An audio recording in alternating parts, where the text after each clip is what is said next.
now class we will solve the other example, and it is very important, and some question belongings to this types of, this is asked in your examination, in your final examination, so question is 625 raised to the power minus 1 by 2, and the power of this number is minus 1 by 4, and again the other power is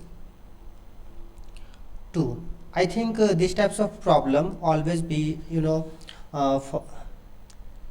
handled by the student. So we will write the solution, or we will solve this question 1 by 2, and the power is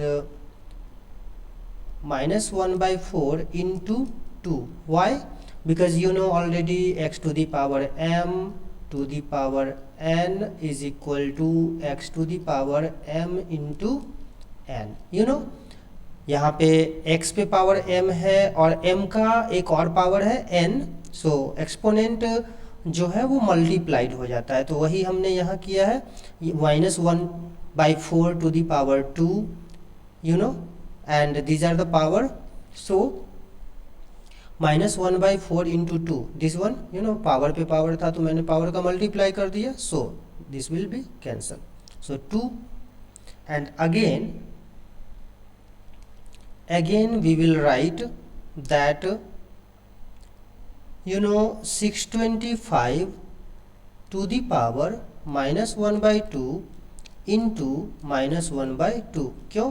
क्योंकि यहाँ पर तो 2 से 2 जा 4, यहाँ पर 4 cut गया था तो माइनस 1 बाई माइनस 2 बच गया.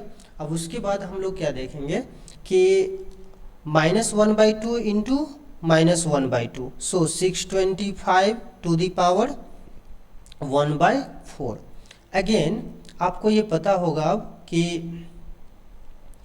625 का हम लोग अगर प्राइम फैक्टर निकालते हैं 625 का, चलिए निकाल के देखते हैं 625 prime factor, so 5 125 will be there, then after 5 so 25, and then sorry we should write here not 2, there were 5, so 5, so 625 can be written like 5 into 5 into 5 into 5, so 625 can be written like 5 into 5, 5 into 5 into 5 into 5, and कि power base same है और multiplied form में है, तो इसका जो exponent है 1, इसका भी 1, इसका भी 1 और इसका भी 1, इस सब का पावर कितना था 1 बाई 4. तो आपको पता है कि सबका एक्सपोनेंट तो 1 होगा ही, नहीं कुछ है तो 1 तो होगा, सो सबका पावर क्या हो जाएगा, जुड़ जाएगा, तो 5 पे पावर 4 फिर से, देन आफ्टर 1 बाई 4, एंड हम इसको कैंसिल कर सकते हैं, पावर पे पावर तो पावर का multiply, so 5 answer. I think no problem. Again we can take other example. इस तरह के क्वेश्चन जो है आपके एग्जामिनेशन में अक्सर पूछे जाते हैं, थोड़े से कॉम्प्लिकेटेड भी रहते हैं, तो हम लोग करते हैं क्या अक्सर कि हम लोग इस तरह के क्वेश्चन को जल्दी समझ नहीं पाते जिसके कारण थोड़ा सा दिक्कत होता है. ठीक है, तो ऐसा क्वेश्चन जो है हम लोग ऐसे क्वेश्चन का सॉल्यूशन ज़्यादा ही देखेंगे जिसमें कि आप लोगों को दिक्कत होती हो सॉल्व करने में, तो हम लोग इस तरह के क्वेश्चन को जल्दी सॉल्व करने का कोशिश करेंगे. चलिए एक और एग्जांपल हम लोग लेते हैं, क्योंकि हम लोगों ने जो भी क्वेश्चन पढ़ा है उसको इक्वेशन भी हम लोगों ने पढ़ लिया है, तो इसका सिर्फ जो है हम लोग देखेंगे कि सॉल्यूशन कैसे निकलेगा. जैसे एक अदर क्वेश्चन हम लोग लेते हैं, जैसे 7 to the power x is equal to 343, और इसमें हमसे पूछेगा क्या कि what will be the value of x. Okay, what will be the value of x. तो इस तरह के क्वेश्चन को हम देख रहे हैं कि यहाँ पर 7 जो है वो बेस है, x जो है उसका एक्सपोनेंट है, then we will change 343 into exponent form.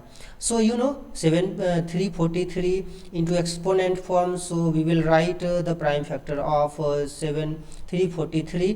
So already that 49 will be there, so 7, 7 7 ja 49, 49 7 ja 343. okay,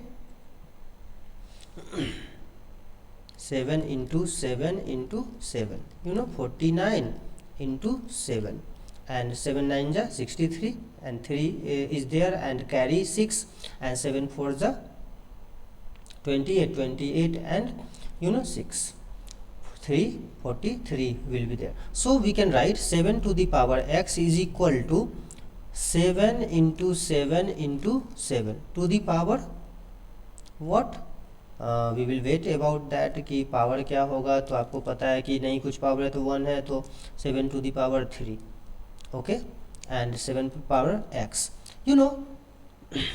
Again we can write 7 to the power x is equal to 7 to the power 3. तो अब हम ऐसा कर सकते हैं कि ये 7 इस 7 से cancel, okay, so x equal to 3.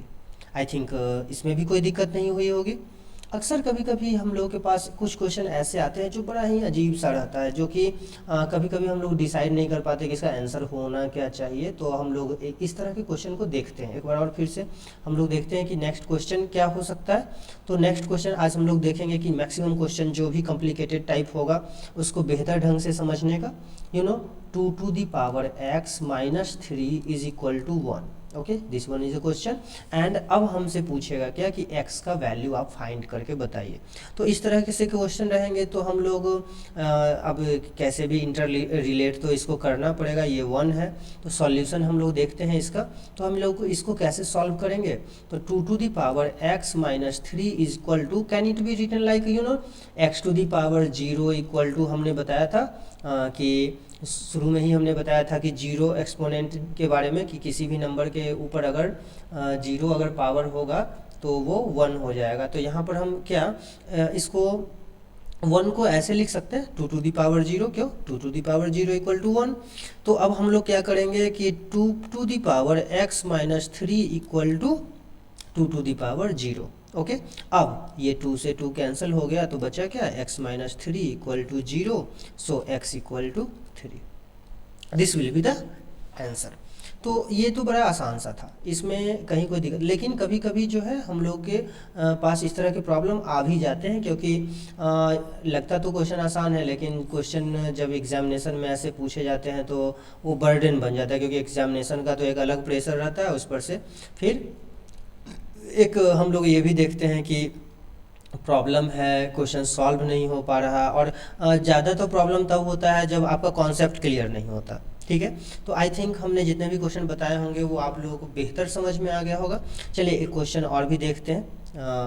ये अगर आप बुक्स से अगर क्वेश्चन को देख रहे होंगे तो आप इस क्वेश्चन को ले सकते हैं.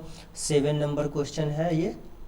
Okay, so 27 to the power minus 2 by 3 into 81 to the power 5 by 4 by 1 by 3 to the power minus 3. Got it. तो इस क्वेश्चन को हम लोग अब थोड़ा सा सॉल्व कर लेते हैं. तो इसको हम लोग जल्दी से आज सॉल्व करने का कोशिश करेंगे.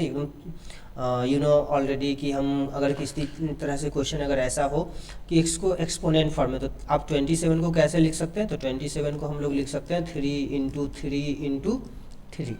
Got it. अब कभी कभी क्वेश्चन आता है कि सर हम कैसे जान जाएंगे 27 को हम 3 इंटू 3 इंटू 3 लिखेंगे. तो आप उसका प्राइम फैक्टर फाइंड कर सकते हैं जिसको आप एक्सपोनेंट फॉर्म में लिखना चाह रहे हैं. सो आप 27 को 3 पे पावर 3 तो लिख ही सकते हैं, और उसके ऊपर पावर क्या है तो minus 2 by 3. So 3 and 3 cancel.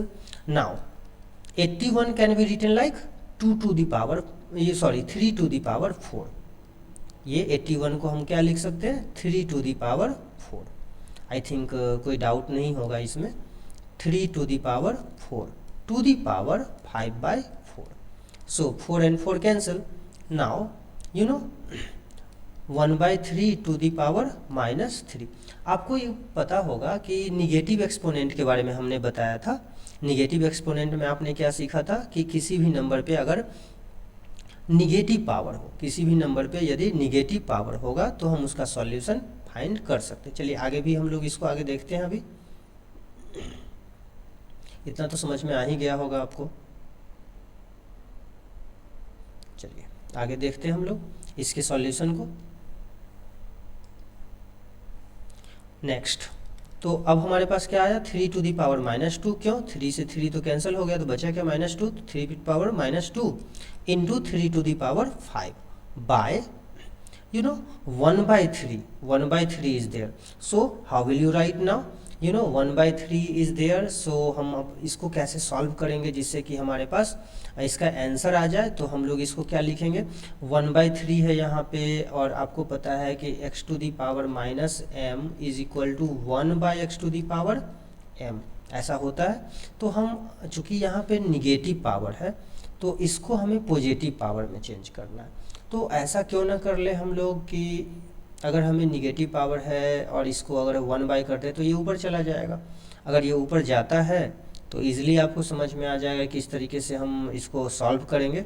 तो क्या हम इसे इस तरीके से, पहले तो हम नीचे इसे डिनोमिनेटर को सॉल्व कर लेते हैं। चलिए, तो -3। अब नेक्स्ट हम लोग देखते हैं क्या इसके डेटा को।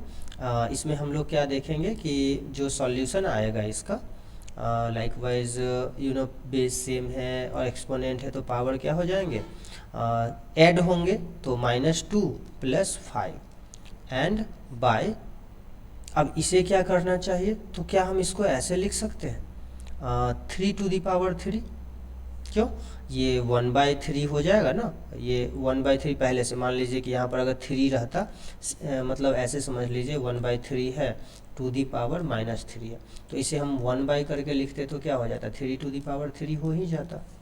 ठीक है, तो हम इसको इस तरीके से लिख सकते हैं। और अब हमारे पास क्या हो गया, तो 3 टू दी पावर 5 -2/3 पे पावर 3। सो हम इसे क्या लिख सकते हैं, आपको पता है ये कि आगे अब सॉल्यूशन हम लोगों के पास आ चुका है। ये सॉल्यूशन क्या हो जाएगा, तो ये सॉल्यूशन हमारे पास आ जाएगा 3 to the power 3/3 to the power 3, and this will be the value 1। No problem. So I think there is no any question for this solution.